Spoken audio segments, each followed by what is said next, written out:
I came back for a minute.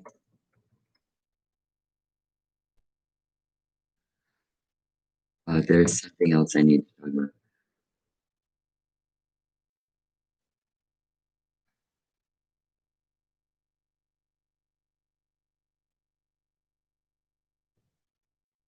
Okay, there's this thing that's happening. It's been going on for a couple years now, and it has to do with encountering people who have funny smells coming from them. They're really smell bad, and this year being a pandemic year, a lot of people are having a lot of questions about health issues and things like that. And, especially with the social distancing and the masks and no one wanting to like come too near people, especially if they're coughing or seem symptomatic in any way. And a funny smell coming from someone can be an indication that there's something wrong. So this particular funny smell is really like a doggy smell coming from a person, not just their clothes or something. And it's really, really noticeable because it smells like they stepped in dog poop. Okay. Smells like they stepped in dog poop somewhere. And like you can make them. I've had an incident where there were people that came up into my mom's apartment to talk to me. And when they came in, the smell that came in with them into my mom's apartment was so prevalent of dog poop. I was really upset and I was like, you two stop right there, even though I couldn't see anything on the carpet. I was like, did one of you accidentally step in some dog droppings outside and you're like walking and they both looked at the bottom of their shoes and showed me and there was no dog droppings on the carpet, and there was no dog droppings on the bottom of either one of their shoes and nothing like that noticeable on their clothing, like they brushed into something like that or sat in something like that. There was nothing. And yet the overwhelming odor coming from at least one of them was so, you know, like so prevalent, so noticeable that it was kind of like mysterious at the time to me. I was like, why, because if you, even if that had happened to you and you had washed it off or removed it, or washed your hands, if, you got your pet or something and then washed it, it would have been noticeable. It'd have been gone, so, um, there's this thing that I found out about it. And see, normal healthy dogs have a bacteria that's present in their bodies and is found in high concentrations in their saliva. And it's a bacteria and it's called Capnocytophaga anamorphosis.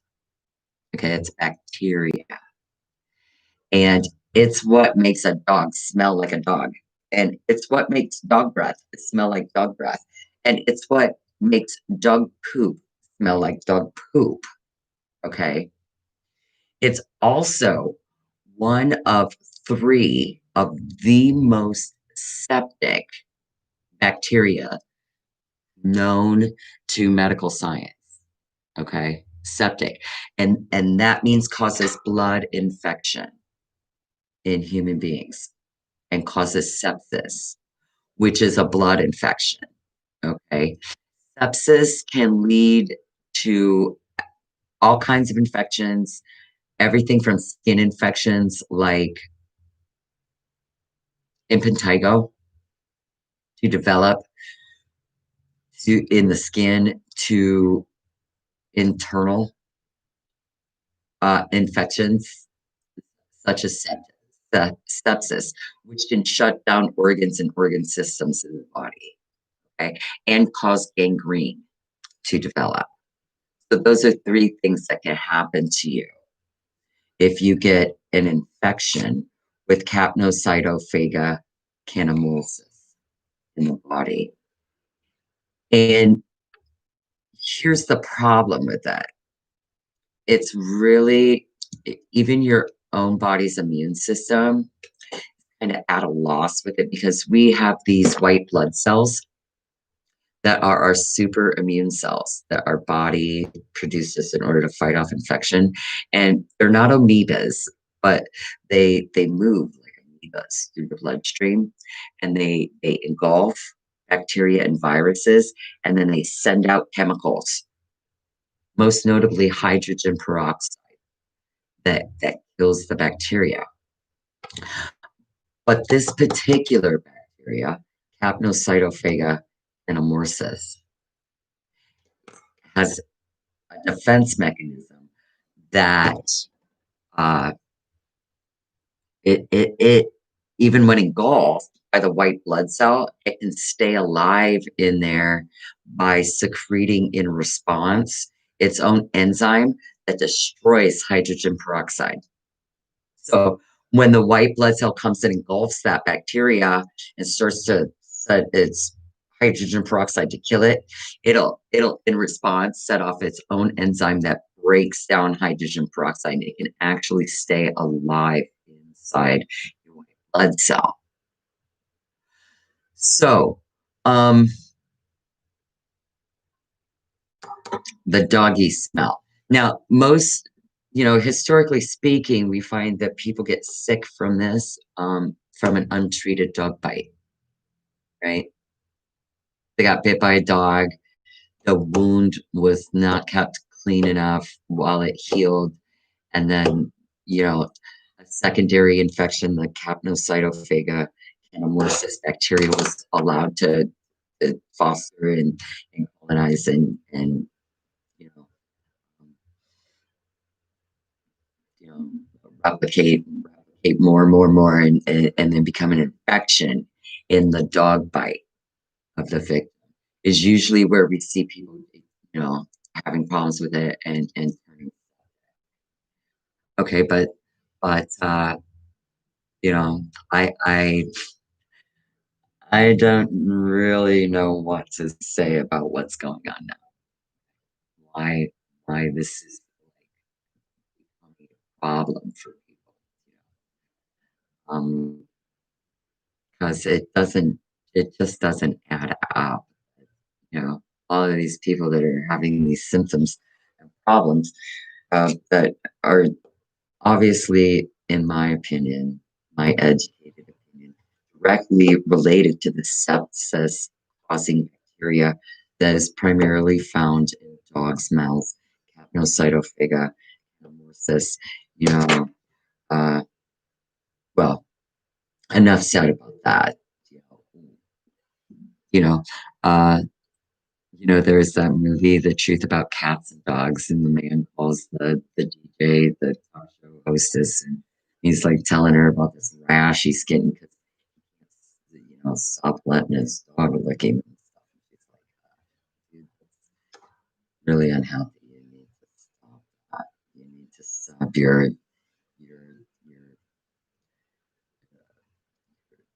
way of thinking here concerning your pet, and you need to know that letting your dog lick you so much for so long to where you're getting a rash from the animal's saliva on your skin is like exceptionally dangerous medically. Okay, and you need to quit. So let's just leave it at that. That how people are becoming like so infected with this bacteria that even in clean clothes with no evidence of dog droppings anywhere on their clothing or shoes or in the environment, they're walking around and you're like, you smell like dog poop. You smell like you walked through a pile of dog poop. Let me, if you're having a reaction like that to people, and yeah, because where there's smoke, there's fire somewhere, and yet there's no dog poop on the carpet. There's no dog poop on their clothes or shoes, and you don't even have a dog, but they came in your house and it smells like dog poop. You know, so here's the thing. I just wanted you guys to know that there's a cause. Okay. There is a possible cause. And the possible cause is a really, really dangerous, potentially even deadly cause that you know can can be contracted as a blood infection. And there's no reason for you to fear your animal in your house. There's no reason for you to fear even, using your plastic bags correctly and cleaning up after your pet, after they use the bathroom outside, and you go straight home and you wash your hands real good with soap and water before you touch your face or eat anything or anything. You're probably going to be fine. But obviously, there are some people who did not do these things and were not clean or hygienic concerning their pet dogs. And once again, the outcome of that can be a blood infection so severe that sepsis sits in, that major organs and organ systems shut down, that gangrene develops in the body as a result. Even uh, impetigo of the skin, uh, that untreated gets worse and worse and can even become gangrenous itself. All right. So you guys, really need to be aware of this problem, and you need to know what to do. And that's just, you know, don't don't share your food with your dog off your own plate. Don't let them lick your open sores. Don't don't clean up after them outside when they go to the park and then not wash your hands and stuff before you eat your food. I mean, that old wives' tale that a dog's mouth is cleaner than a person is 100% false. It's false. Okay. And incidentally, your best bet on minor cuts, scratches, and wounds is hydrogen peroxide, after all. So you might have to give yourself a little bit of help if there's someone near you, or that you may have a working condition, a working relationship with someone that you've noticed this about, or something, like scared or worried about it. you know Washing, keeping yourself really clean, keeping yourself really hygienic, using hydrogen peroxide on cuts and scrapes as they occur, uh, using a hydrogen peroxide based toothpaste, um, using hydrogen peroxide, 1 part hydrogen peroxide, 1 part water, as a mouthwash to rinse your own mouth after you brush. These things can help lower your risk because you're giving yourself a little bit of extra, you know, uh, hydrogen peroxide, pouring it on, or rinsing with it. That said, don't ever swallow hydrogen peroxide, and and don't use it in a manner inconsistent with its labeling, because it can make you really sick. I mean, face it, even if you're washing bacteria out of your mouth with it, and you go and then you swallow, I mean, it's a lot harder for your body to rid itself of even the dead bacteria that the hydrogen peroxide. So you need to spit that all out. Get rid of it. Don't let it go down your throat. Don't let it go into you. So I hope that helps. Actually, I do.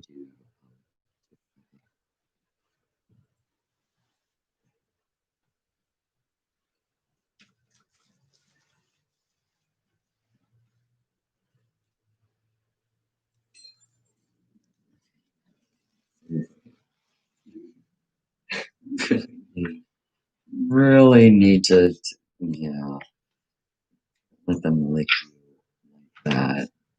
That's,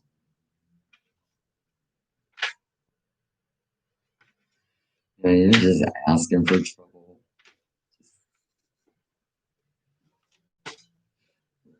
Gross.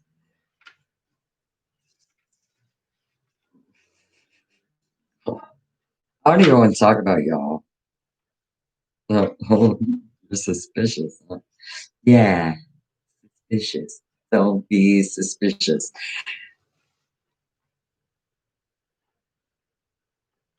Your body's own natural defenses against such things are gonna stand in your stead.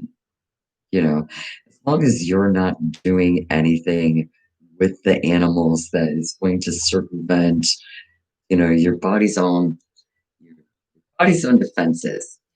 Let them lick you in the mouth. Gross. Don't do it. Because, yeah, well, actually, the name of it is Capnocytophaga canamorsis. And, and the term for the act of eating one's own feces is uh, called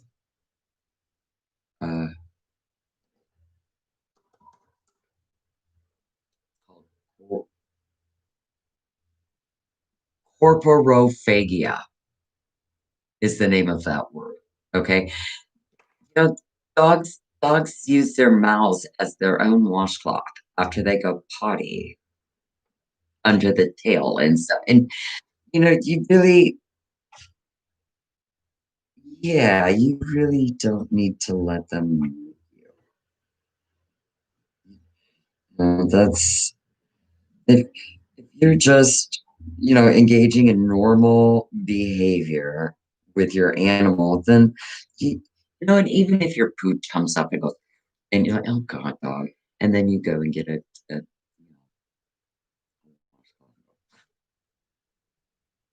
uh, you know, you're probably not in any danger, but getting way too up close and personal with your dog's spit or you can get really sick from that.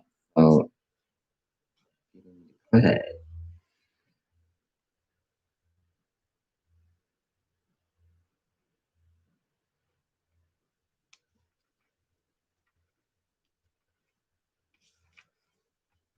You don't, yeah, you don't need the animals and body fluid and saliva and that sort of stuff.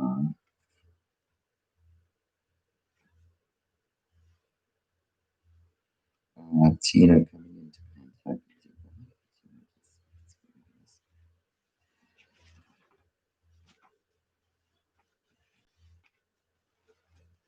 Okay, here's a poem by Anita Endries. It's called Return of the Wolves. All through the valley, the people are whispering. The wolves are returning to the narrow edge of our fields, our dreams. They are returning the cold to us. They are wearing the crowns of ambush, offering the rank and beautiful snow shapes of dead sheep. An old man too deep in his cups, the trapper's gnawed hands, the hunter's tongue. They are returning the whispers of our lovers, whose promises are less enduring than the wolves. Their teeth are carving the sky into delicate antlers, carving dark totems full of moose dreams, meadows where light grows with the marsh grass and water is a dark wolf under the hoof. Their teeth are carving our children's names on every trail, carving night into a different bone, one that seems to be part of my body's long memory. Their fur is gathering shadows, gathering the thick teeth, white bone howl of their tribe, gathering the broken deer smell of wind, into their longhouse of pine and denned earth, gathering me also from my farmhouse with its golden light and empty rooms to the cedar that also howls its woody name to the cave of stars, where I am silent as a bow unstrung, and my scars are not from loving wolves. Thank you. Have a good night.